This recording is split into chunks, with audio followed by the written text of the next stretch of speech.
Sirens are going off in Dubai. Explosions are lighting up the sky above Doha. The airports of Kuwait, Bahrain, and Saudi Arabia are shut down.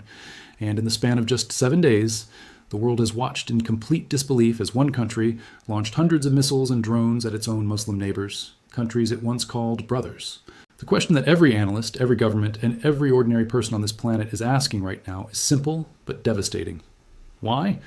Why is the Islamic Republic of Iran, a Shia Muslim nation, systematically targeting Sunni Muslim countries, Saudi Arabia, UAE, Qatar, Kuwait, Bahrain, with wave after wave of ballistic missiles and kamikaze drones? Is this a sectarian war disguised as geopolitics? Is Tehran trying to burn the entire Middle East to the ground? Or is something far more calculated, far more terrifying happening here? And here is what nobody is talking about yet. The real target of this entire conflict is not Israel, not the Gulf countries, and not even the United States military.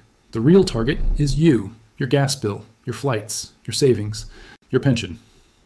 Because what is happening right now in the Persian Gulf is not just a war. It is the detonation of the most important economic choke point on the face of the earth. And by the end of this video, you will understand exactly what Iran is doing, why it is doing it, and why the economic consequences of the next 30 days could reshape the world order for the next 30 years. But first, let us go back to where this all began, because without that context, none of what is happening makes any sense. For decades, analysts called this conflict a ticking time bomb. Iran and the United States had been locked in a shadow war for over 40 years. Sanctions, proxy conflicts, nuclear negotiations that went nowhere. The tension was always there, simmering just below the surface. But in the final days of February 2026, that surface cracked wide open. The United States and Israel had been conducting what insiders describe as the most intense military buildup in the Middle East since the 2003 invasion of Iraq. Carrier groups, B-2 bombers, advanced strike packages, the kind of deployment that does not happen unless something enormous is being planned. Meanwhile, something remarkable was happening on the diplomatic front. Oman, the quiet mediator of the Gulf, had been shuttling messages between Washington and Tehran. The Omani foreign minister himself had stepped in front of cameras and declared that peace was within reach. Iran had reportedly agreed to never stockpile enriched uranium above a certain threshold and to dramatically dilute its existing stockpiles. According to people close to those talks, it was a deal that was, in the words of one Qatari analyst, better than the Obama deal. The Qatar emir himself had personally lobbied Washington. Do not use Gulf bases to strike Iran. Do not blow this up. And then, on the morning of February the 28th, 2026, the bombs started falling on Tehran. The operation was codenamed Epic Fury, and it lived up to its name. Joint U.S. and Israeli airstrikes hit military installations, government buildings, and command centers across Iranian cities, including Tehran, Isfahan, Qom, and Karaj. Within hours, the world received the news that would change everything. Ayatollah Ali Khamenei, the supreme leader of Iran, was dead, killed in the strikes. The most powerful religious and political figure in the Islamic Republic of Iran, the man who had wielded absolute authority for over 3 decades, was gone. The Iranian government called it a brutal air operation carried out while negotiations were still ongoing. Their Supreme National Security Council issued a statement saying, and this is critical, the enemy imagines that the resilient Iranian nation will surrender to their petty demands through these cowardly actions.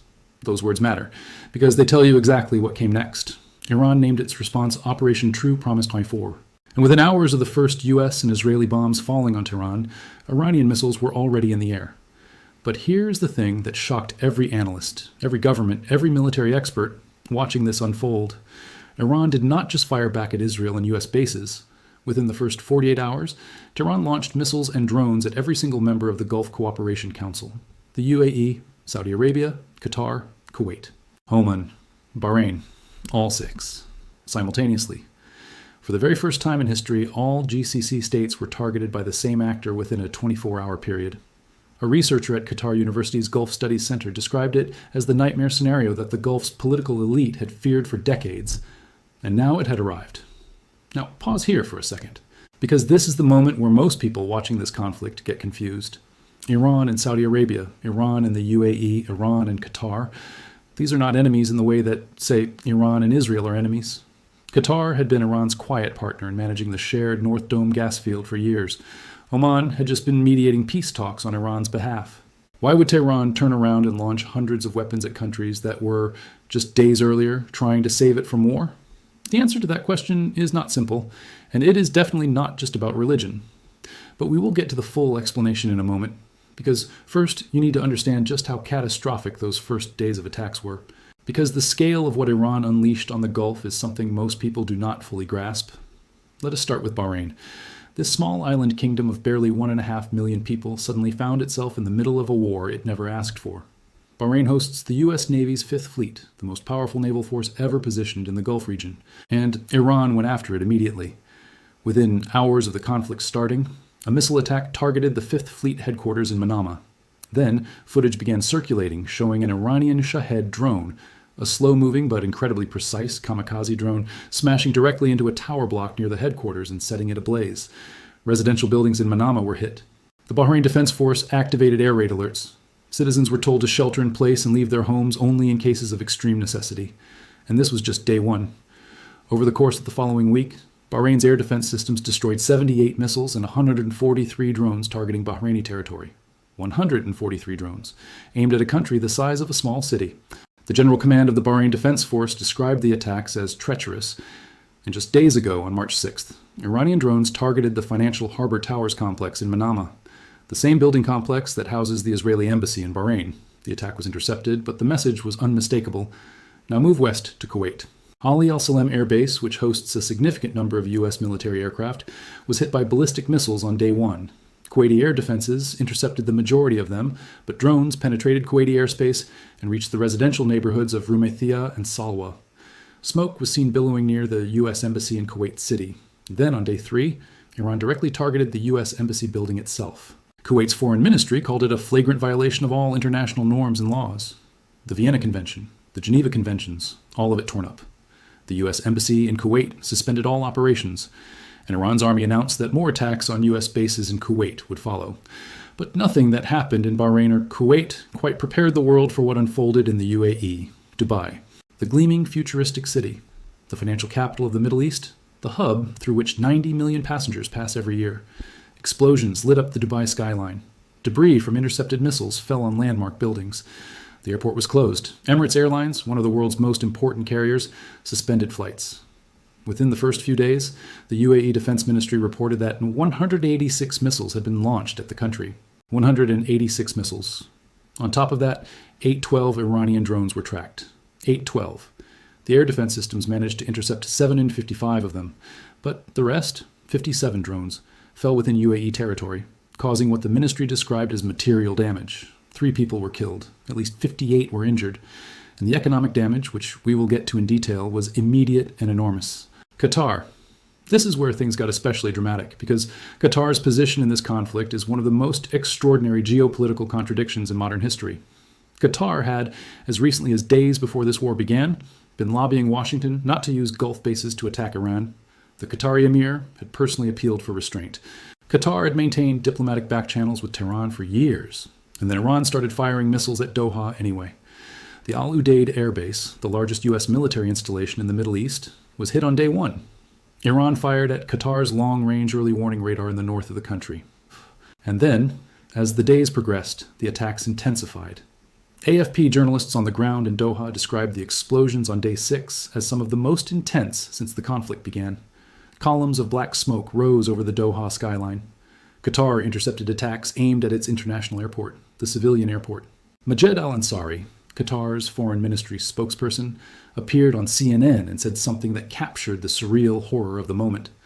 Qatar was not engaging with Iran at that point, because what do you say to a neighbor that is firing missiles at your civilian airports while simultaneously claiming it has nothing against you? Saudi Arabia, the most powerful Sunni Muslim country on earth, the custodian of Islam's 2 holiest sites, the kingdom that controls more oil reserves than any other nation on the planet. Iran fired missiles at Riyadh, at the eastern region of Saudi Arabia where most of the kingdom's oil infrastructure is located. 2 drones hit the U.S. Embassy in Riyadh, causing a fire and minor damage. Saudi air defenses repelled the attacks. Crown Prince Mohammed bin Salman, according to CNN reporting, personally vowed to employ military force against further Iranian incursions, calling the strikes cowardly. And somewhere in those tense hours of missiles flying over Riyadh, something in the calculus of Middle Eastern politics shifted permanently. Now here's the question you have been waiting for, the one that makes sense of all of this. Why? Iran's foreign minister Abbas Araghchi actually provided Iran's official answer, and it is worth understanding carefully. He said, "We are not targeting our brothers or neighbors in the Persian Gulf. We are targeting U.S. targets, and this is clear. We started by attacking their military bases, and they evacuated their military bases and moved them to hotels and created human shields for themselves. That is Iran's stated position. Every GCC country hosts significant U.S. military assets. The Fifth Fleet in Bahrain, Al Udeid in Qatar, Al Dhafra Air Base in the UAE, Ali Al Salam in Kuwait, Prince Sultan Air Base in Saudi Arabia. From Tehran's perspective, those countries had made a choice. They chose to allow the United States to use their territory as launching pads for the operation that killed Iran's supreme leader. And Tehran's position was that hosting those bases made those countries legitimate military targets.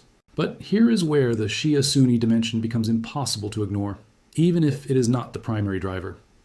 The Islamic Republic of Iran has, since its founding in 1979, positioned itself as the champion of a specific brand of political Islam, Shia Islam, and has spent 4 decades building what it calls the axis of resistance. Hezbollah in Lebanon, the Houthis in Yemen, various Shia militias in Iraq and Syria, all funded, armed, and directed in significant part by Tehran. Saudi Arabia and the UAE have spent those same 4 decades positioning themselves as the leading voices of Sunni Arab identity and, more recently, of a moderate, economically integrated Middle East that has no interest in Iran's revolutionary ideology. The sectarian fault line was always there. What the events of late February 2026 did was collapse the diplomatic distance that had kept it from erupting into direct confrontation. And the analyst community is now asking a question that has no comfortable answer. Did Iran's leadership, already under enormous pressure, already watching its supreme leader get killed, make rational decisions in those first hours? Or did the ideology, the theology, the identity of the Islamic Republic take over in a moment of crisis?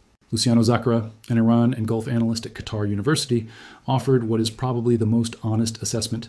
Iran, he said, is retaliating against all the attacks, not in one place, but in almost 10 simultaneously. The other thing is the political message Tehran wants to give. If Iran is attacked, the impact will be global. And that word global is the key to everything that comes next. Because while missiles were flying over Dubai and Doha, something else was happening that had the potential to cause far more damage than any weapon system ever built. The global economy was starting to shake. Let us talk about the Strait of Hormuz. 21 miles wide at its narrowest point, 21 miles of open water between the Omani coastline and the Iranian mainland, and through those 21 miles flows approximately 20% of the world's total oil supply, every single day. About 17 million barrels of crude oil, plus massive quantities of liquefied natural gas, flow through that strait. Every day, without interruption.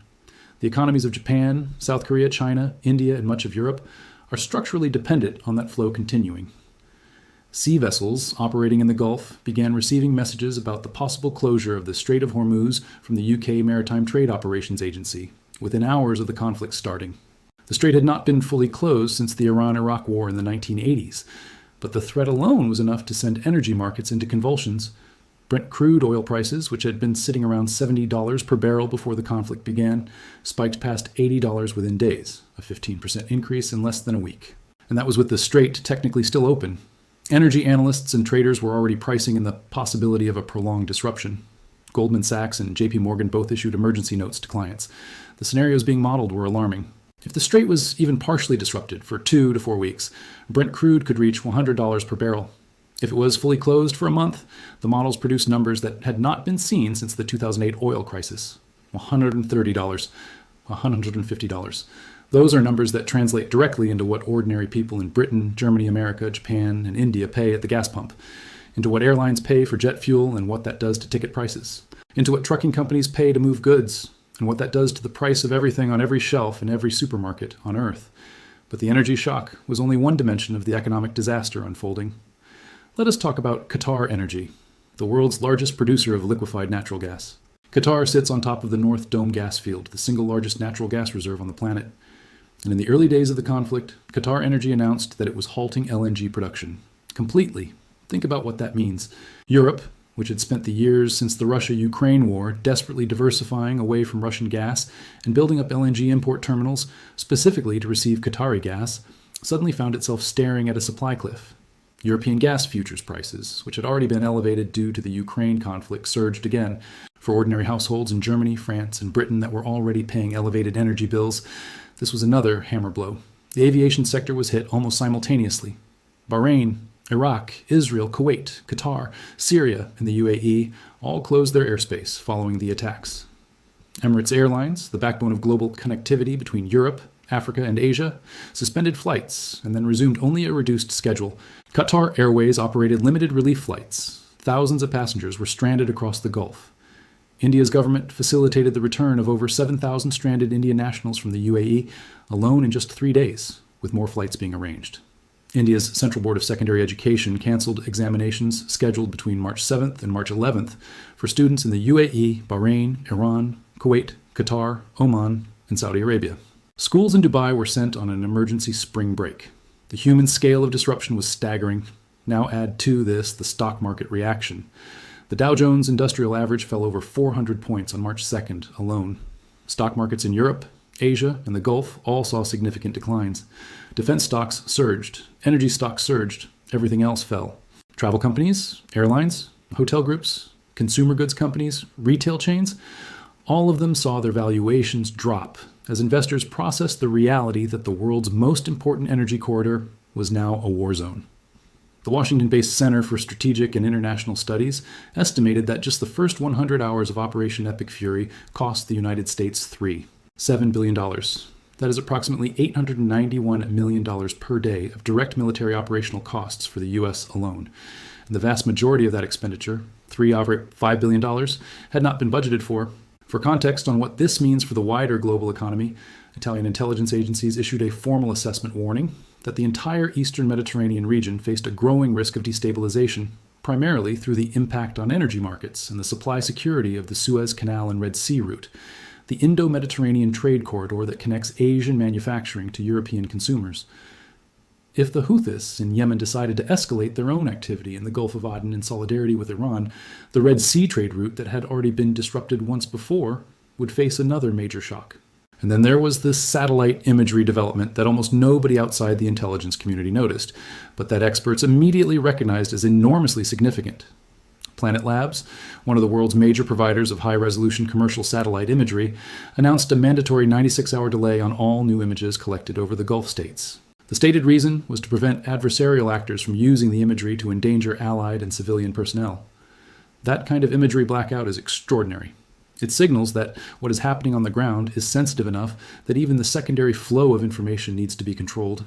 The economic implications are significant for markets that rely on satellite data for commodity trading, shipping logistics, and real estate. Now, let us zoom back out to the geopolitical picture, because here is where the story takes a turn that no one predicted.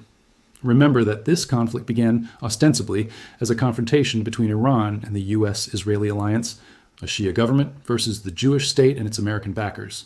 The narrative that Tehran and its supporters had cultivated for decades was simple. Iran as the champion of the oppressed Muslim world against Zionism and American imperialism.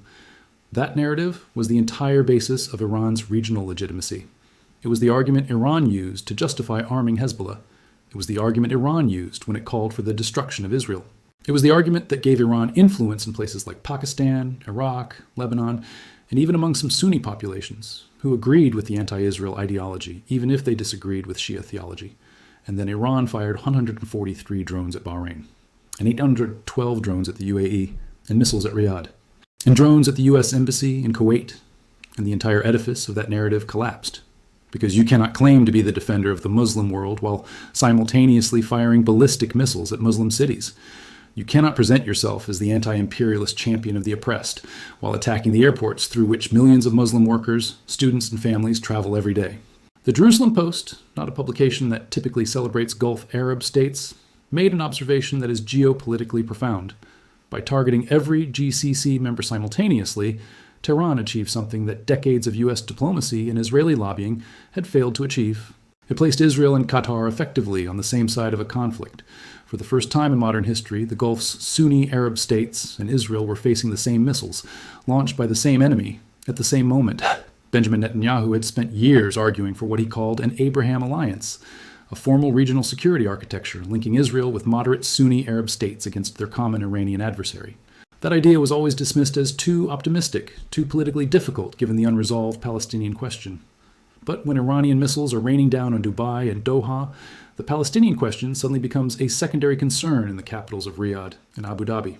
Defense analyst Ali Bakir at Qatar University put it this way: the conflict has shown structural vulnerabilities. Despite decades of heavy defense spending, Gulf states remain highly exposed to missile and drone warfare. Air defense systems can intercept, but not at scale or at low cost. Saturation attacks remain a serious concern, and that vulnerability, that sudden visceral understanding that no amount of wealth or diplomatic finesse protects you from a neighbor willing to fire 800 drones at your cities, fundamentally changes the strategic calculations of every GCC government. And those governments are now asking a question they have never had to ask before. Do they enter this war? Ryan Bohl, a senior Middle East analyst at the RAIN Network, told Breaking Defense that if Iranian attacks continued, he would expect Gulf Arab states to eventually participate in counterattacks on Iran. He named the UAE as a particular one to watch, alongside Saudi Arabia. They need to restore some kind of deterrence against the Iranians, he said, and sitting passively and using up their air defenses will not accomplish that. The European Union, watching all of this from Brussels, held an emergency meeting with GCC officials and issued a statement denouncing what they called Iran's inexcusable attacks against the GCC countries. The UK announced it was temporarily withdrawing diplomatic staff and their families from its Bahrain embassy, while confirming that British Prime Minister Keir Starmer had authorized the use of British bases for defensive strikes on Iran. Ukraine, of all countries, became part of the picture, with Ukrainian drone specialists reportedly being brought in to help Gulf states improve their drone interception capabilities. Now, here's the piece of this story that is most important for understanding what happens next. And this is the part that nobody is giving enough attention to. The question of Iran's strategic decision-making capability in the current moment. In the space of just 7 days, the Islamic Republic of Iran lost its supreme leader. It lost significant portions of its air defense network. The Israeli military claimed to have achieved near complete air superiority and to have destroyed 80% of Iran's air defense systems. At least 1,232 people were killed in Iran in the first week of U.S.-Israeli strikes. Multiple Iranian cities experienced the kind of shock that fundamentally disrupts government operations. The Supreme National Security Council was operating under conditions of immense stress. And the question that military strategists are asking in private, even if they are not saying it publicly, is this. Is Iran's continued firing of missiles and drones at Gulf cities a calculated strategy? Or is it increasingly chaotic, the action of a command structure that has been decapitated and is now operating on pre-programmed protocols and raw institutional momentum? Because here is why that distinction matters enormously. If Iran's attacks on the Gulf are strategic, if they are a deliberate, thought-through attempt to raise the global cost of the U.S.-Israeli operation by threatening the world's energy supply, then there is a logic to it that can eventually be negotiated around. You can negotiate with strategy. But if the attacks are becoming more chaotic as Iran's command structure degrades, if individual IRGC commanders are making autonomous decisions about what to fire at and when, then the risk of genuine catastrophic miscalculation rises dramatically. A strike on a major oil terminal in Saudi Arabia's eastern province, a missile that takes down a civilian aircraft, a hit on a major desalination facility that supplies drinking water to millions of people. Any one of those events would change the nature of this conflict in a way that would be almost impossible to walk back. Trump's response to all of this has been characteristically blunt. He stated publicly that the U.S. wanted unconditional surrender from Iran. His defense secretary dismissed concerns about the scope of the operation, saying in plain language that the U.S. fights to win and does not engage in nation-building exercises or politically correct wars. The U.S. Senate voted on a war powers resolution that would have required congressional authorization for the Iran strikes. It failed. Trump now has, for the moment, a free hand to continue and even escalate the military campaign, and he announced a 4-week timetable for completing operations, a window that is now more than a week into its countdown. Meanwhile, Iran's foreign ministry vowed a continued response, with the Supreme National Security Council statement describing the U.S.-Israeli operation as a brutal air operation carried out during negotiations. Iran named its retaliatory campaign Operation True Promise I-4, a name that carries deliberate historical weight, connecting it to previous operations, and signaling that Iran views this as part of a longer arc of confrontation rather than a single episode. Iranian state TV cited the army as saying its drone strikes on Kuwait were targeting American military bases, and that more attacks would follow. Iran also launched a combined drone and missile attack on Tel Aviv and central areas of Israel. And on day 7 of the conflict, Iran's strikes on the Gulf had decreased in volume, but had absolutely not stopped. CNN reported that the intensity of Iran's regional attacks had declined significantly, while U.S. attacks on Iran continued ramping up. Now let us talk about something that has been almost entirely overlooked in the breathless coverage of missiles and explosions: the information war. The Arab states of the Persian Gulf launched a coordinated campaign against what they described as misinformation related to the Iranian attacks. Gulf governments began prosecuting civilians who shared unverified information about the conflict on social media. Bahrain's cybercrime directorate specifically targeted civilians who had allegedly expressed support for Iranian actions against Bahrain, describing such activity as treason. X, formerly Twitter, announced that it would demonetize for 90 days any account sharing AI-generated images of armed conflict, without disclosing that they were artificially created. Planet Labs imposed its satellite imagery blackout, and multiple Gulf countries issued warnings about the spread of panic-inducing misinformation. In a conflict this volatile, in a region this connected, the information environment becomes its own strategic terrain.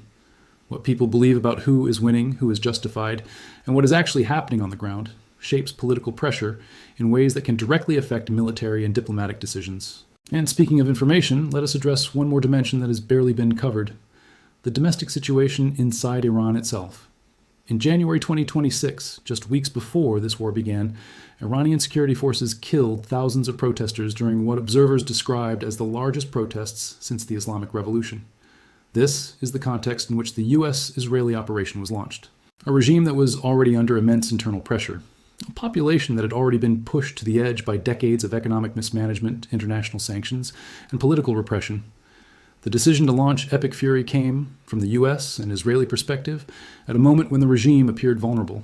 And from Tehran's perspective, the timing of the attack, during negotiations, was proof that the United States had never been operating in good faith, that it had used the diplomatic process to buy time while preparing the military operation.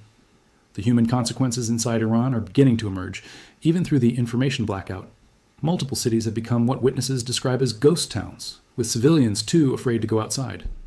Debris from a U.S. airstrike damaged the Golestan Palace, a UNESCO World Heritage Site in Tehran, prompting UNESCO to issue a formal statement condemning the damage to protected cultural property. The proximity of strikes near the Bushehr nuclear power plant, approximately 12 kilometers from the facility, prompted Russia's state nuclear agency Rosatom to suspend construction operations on new reactor units and evacuate non-essential staff due to communication disruptions. That single development sent a particular kind of chill through every government monitoring this conflict, because any incident at a nuclear facility, regardless of how it occurs, represents a threshold that changes the entire nature of the conflict. Russia and China have been notably present in their absence from any meaningful international response. Neither has condemned the U.S.-Israeli strikes on Iran. Neither has offered meaningful support to Tehran beyond diplomatic statements. China's main concern, which it has communicated through back channels, is the oil supply flowing through the Gulf, not the fate of the Iranian government. Russia is consumed by Ukraine. The international architecture of support that Iran might have hoped to call upon in a moment like this has proven almost entirely theoretical. The E3, Britain, France, and Germany, resolved to back proportionate military defensive measures against Iranian drones and missiles if needed, effectively signing on to the coalition against Tehran. Italy mobilized forces explicitly to protect Euro-Atlantic trade routes. Armenia established a working group to assess the conflict's impact on the Caucasus. Azerbaijan publicly stated that no country could use its territory against Iran, but the very fact that such a statement needed to be made signals the degree to which the conflict had expanded beyond anyone's original map. And now, as the situation stands on day 7, we arrive at the central question, the one that underlies everything. Not the tactical question of whether Iran's missile stocks are running low or whether US and Israeli strikes have sufficiently degraded Tehran's military capability. The central question is this: what does the world look like when this ends? Because it does end. Every conflict ends. And the ending of this one will define the structure of the Middle East, the global energy order, and the international system for decades to come. Scenario 1. The conflict ends on Washington's terms, with the Iranian government fundamentally weakened or replaced. In this scenario, the GCC states emerge from this nightmare as unlikely partners with Israel in a new regional security architecture. The Abraham Alliance that Netanyahu spoke of in his 2024 address to a joint session of Congress moves from vision to reality. Iran's regional proxy network, Hezbollah, the Houthis, Shia militias in Iraq, is substantially weakened. The Strait of Hormuz returns to normal operation. Oil prices stabilize. The global economy absorbs the shock. And a new Middle East order takes shape, one that looks nothing like what anyone predicted 5 years ago. Scenario 2, the conflict grinds on. Iran's regime proves more resilient than the U.S.-Israeli operation anticipated. The missile and drone attacks on Gulf cities continue at a level that Gulf states cannot politically absorb, without some form of direct military response. The UAE and Saudi Arabia enter the conflict, or at least begin conducting counterstrikes on Iranian territory. The U.S. operation extends beyond its 4-week timetable. Energy markets face sustained disruption. Global recession risks increase materially. China, whose economy depends critically on Gulf oil, begins applying economic pressure on Washington. and the world discovers that a war it thought would be over in a month has the structural dynamics to last far longer. Scenario 3. Something goes catastrophically wrong. Not through malice, but through miscalculation. A missile hits a major oil export terminal. An aircraft is shot down by mistake. A strike near Bushehr causes an environmental incident. Any of these events triggers an escalation response that the diplomatic architecture of 2026 is not equipped to contain. This is the scenario that keeps the real experts up at night. Not the visible conflict, but the invisible catastrophic accident lurking in the space between 800 Iranian drones and overwhelmed air defense systems. What we know for certain right now is this. The Persian Gulf, which powers the global economy, which moves 20% of the world's oil, which is the hub of air travel connecting 3 continents, which is home to dozens of millions of people who had absolutely nothing to do with the political decisions that started this war, is living through its most dangerous week in modern history. The people of Dubai, who went to sleep on a Friday night last month in what everyone considered the most stable, most modern, most insulated city in the Arab world, woke up to missile alerts and shelter-in-place instructions. The Qatari father, who drives his children to school in Doha, is hearing explosions in the morning sky that he never imagined possible in his lifetime. The Indian worker in a construction camp in Abu Dhabi, who came to the Gulf to build a better life for his family back in Kerala, is suddenly stranded, unable to fly home, waiting for an emergency evacuation flight. And the global citizen, the person watching oil prices rise on their phone, seeing their travel plans disrupted, reading about stock market falls, is beginning to understand something that economists have been warning about for years. The world economy is not nearly as resilient to Middle East instability as the 2020s of stability had led people to believe. The entire architecture of global trade, global energy, and global aviation passes through or near the single stretch of warm, shallow water between Iran and the Arabian Peninsula. When that water becomes a war zone, everything connected to it, which is everything, feels the consequences. Iran's strategy, whether it is brilliant or desperate or some combination of both, is built on a single premise: that the United States and Israel can absorb the military and political cost of destroying Iran's regime. But the question Tehran is asking back through every missile it fires at a Gulf airport and every drone it sends toward a Qatari gas facility is whether Washington can also absorb the global economic cost of that operation. Whether American voters will support a war that sends oil prices above $100. Whether European leaders will stand behind an operation that crashes their already fragile economies. Whether the countries of Asia, whose entire industrialization story depends on affordable Gulf energy, will quietly accept being collateral damage in someone else's ideological conflict. The answer to those questions will not come from any battlefield. It will come from boardrooms in New York and London and Beijing, from parliaments in Berlin and Paris and Tokyo, from the lived experience of hundreds of millions of ordinary people who have no flag in this fight but whose economic security is now tied to what happens in the next 30 days in the Persian Gulf. This is why this war is different from every Middle Eastern conflict that came before it.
It is not a high-technology weapon by the standards of American or Israeli aerospace engineering, but it does something that more sophisticated weapons do not. It is cheap enough to produce in enormous quantities. It costs roughly $20,000 to $50,000 US per unit, depending on which estimate you believe. Compare that to a Patriot interceptor missile, which costs approximately $3 to $4 million per shot. When Iran fires 800 drones at the UAE, and the UAE uses Patriot missiles to intercept 755 of them, the economic mathematics of that exchange is catastrophically unfavorable to the defender. Iran spent roughly $16 to $40 million on those 800 drones. The UAE spent somewhere between $3 and $3 billion in interceptor missiles to stop them. And the 55 drones that got through still caused physical damage and enormous psychological and economic disruption.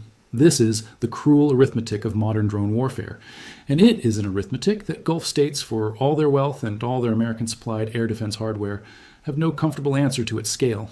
The ballistic missiles Iran has been using are even more concerning from a strategic standpoint. Iran has spent the past 2 decades developing one of the largest and most diverse ballistic missile arsenals in the world, precisely because it knew that one day it might face exactly the scenario it is now in. Denied access to Western military hardware by sanctions, Iran invested massively in domestic missile production. The missiles it has been firing at Gulf targets have ranges of between 500 and 2,000 kilometers. They fly at hypersonic speeds during their terminal phase. They are genuinely difficult to intercept, even with the most advanced systems available. Bahrain's defense forces reported destroying 78 missiles and 143 drones. That is a significant operational achievement. But the volume of attacks Iran was able to sustain over 7 days suggests that its missile and drone inventories are enormous. Military analysts who have studied Iranian capabilities estimate that Iran entered this conflict with a stockpile of several thousand ballistic missiles and tens of thousands of drones of various types. Even if U.S. and Israeli strikes have significantly degraded production and storage facilities, the prepositioned inventory is clearly capable of sustaining operations for an extended period. And now add one more layer to this: Iran's use of simultaneous, multi-directional attacks. Rather than concentrating its firepower against one target, Tehran chose from day one to fire at multiple countries simultaneously: Bahrain, Kuwait, Qatar, Saudi Arabia, UAE, Jordan, and Israel, all at the same time. This was not random or chaotic. It was a deliberate saturation strategy designed to overwhelm the limited number of interceptor batteries available across the region. No single country has the interceptor stocks to sustain 24-hour, 7-day-a-week defense operations indefinitely. Every Patriot battery has a finite number of reload cycles before it needs resupply. Every radar operator has a finite number of hours they can track hundreds of simultaneous targets before performance degrades. Iran's strategy was to find the gaps, to keep every Gulf state on its back foot, constantly defending rather than ever being able to relax. And by spreading the threat across all 6 GCC members simultaneously, Iran ensured that no country could concentrate its defenses at the expense of another. This is what defense analyst Christian Alexander meant when he told Breaking Defense that defending against the incoming fire had become an all-of-government situation for Gulf states. It was not just the military, it was civil defense, power grid management, airport operations, hospital readiness, water supply protection. Everything at once, for days on end. The psychological and institutional cost of sustaining that level of alert across an entire nation's infrastructure, across multiple nations simultaneously, is genuinely enormous. And that cost is part of Iran's strategy. Not just the physical damage, but the exhaustion, the uncertainty, the sense among investors, business owners, and expatriate workers that the Gulf is no longer the island of stability they believed it to be. Let us now talk about a group that nobody mentions in the geopolitical analysis, but whose situation illustrates the human reality of this conflict more clearly than any military briefing: the expatriate workers. The Gulf's economy is built on a workforce that is predominantly foreign-born. In the UAE, approximately 88% of the population is expatriate. In Qatar, it is over 85%. In Kuwait, Bahrain, and Saudi Arabia, the figures are somewhat lower but still represent tens of millions of people from South Asia, Southeast Asia, East Africa, and the Arab world, all living and working in the Gulf on temporary visas. These workers, the construction workers, the domestic helpers, the retail employees, the service industry staff, are not part of any geopolitical calculation. They did not choose to be in a war zone. And when Iranian drones start flying over their neighborhoods, they have very limited options. The Indian government, to its credit, mounted a rapid evacuation effort, facilitating the return of over 7,000 nationals in 3 days. But there are millions more from Pakistan, Bangladesh, Nepal, Sri Lanka, the Philippines, and other countries who remain stranded in the Gulf with limited access to emergency evacuation options. Their remittances, the money they send home to families in places like Kerala and Lahore and Colombo, are a lifeline for millions of households in developing countries. A prolonged disruption to Gulf employment and stability would have cascading effects on development across the global south that would be felt for years. Now, let us look at what the global insurance market is doing, because the Lloyd's of London response to a conflict of this magnitude is one of the most accurate real-time economic barometers available. When Iranian missiles started hitting Gulf airports and port facilities on day one, war risk premiums for shipping and aviation in the Gulf region spiked overnight. Cargo ships transiting the Gulf faced insurance surcharges of a magnitude not seen since the period of Houthi attacks on Red Sea shipping in 2024. Several major international shipping operators began considering routing their vessels around the southern tip of Africa rather than through the Gulf. adding weeks to delivery times and enormous costs to global supply chains. The insurance implications for aviation were equally severe. The grounding of Gulf airspace and the suspension of major carriers like Emirates and Qatar Airways did not just affect passengers. It affected the global air cargo network. The UAE is one of the world's most important air cargo hubs. Products ranging from electronics to pharmaceuticals to perishable goods pass through Dubai's cargo terminals every day. A sustained disruption to that hub creates supply chain ripple effects that are almost impossible to fully quantify in real time. And here is the piece of the economic puzzle that most people miss entirely. Sovereign wealth funds. The Gulf states are not just oil producers, they are among the world's largest investors. The Abu Dhabi Investment Authority manages assets estimated at over $800 billion. The Saudi Public Investment Fund, the Kuwait Investment Authority, the Qatar Investment Authority. Together, these funds hold trillions of dollars in global assets, in London real estate, in New York financial markets, in global technology companies, in European infrastructure, in Indian and Asian growth economies. These funds are deeply integrated into the global financial architecture. Any scenario in which Gulf governments need to begin liquidating these assets to fund domestic security and economic stabilization would send shockwaves through global capital markets that would dwarf the impact of oil price movements. We are not at that point yet. But the risk is being modeled by every major financial institution in the world right now. The last time the world faced a genuine threat to the Strait of Hormuz at this level, in the 1980s, the global economy was less interconnected by an order of magnitude. There were no just-in-time supply chains dependent on Gulf-manufactured components. There were no millions of South Asian migrant workers whose remittances back home constitute a significant share of Pakistan's, India's, and Bangladesh's GDP. The world has grown far more dependent on Gulf stability, not less, in the decades since the last major Gulf crisis. And that dependence is now being tested in real time. What comes next is genuinely unknown, and anyone who tells you they know exactly how this resolves is either lying or selling something. What is known is that the decisions made in Washington, in Tehran, in Riyadh, in Tel Aviv, and in Beijing in the next 2 to 3 weeks will echo for a generation. The architecture of the post-World War II international order, the one built on American military primacy, on the petrodollar system, on the alliance structures formalized in the Cold War era, is facing its most serious stress test since 1991. And this time, unlike in 1991, there is no clear consensus international coalition. There is no UN Security Council resolution. There is deep disagreement within the Western alliance itself about the legality and wisdom of what has been done. There's a US administration that has been explicit that it plays by different rules of engagement than its predecessors.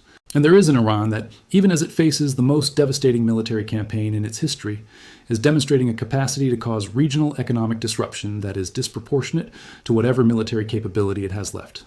This is the story of our moment, not the missiles, impressive and terrifying as they are, not the body counts, tragic as each one is. The real story is a civilizational hinge point, a moment when the question of whether the international system that has governed the world since 1945 can survive contact with the crises of 2026 is being answered in real time. A moment when the question of whether Shia and Sunni Islam, after decades of cold rivalry, can survive a hot war in the Gulf without a fracture that takes a generation to heal, is being answered in real time. A moment when the question of whether the global economy can function when its energy arteries are under fire is being answered in real time.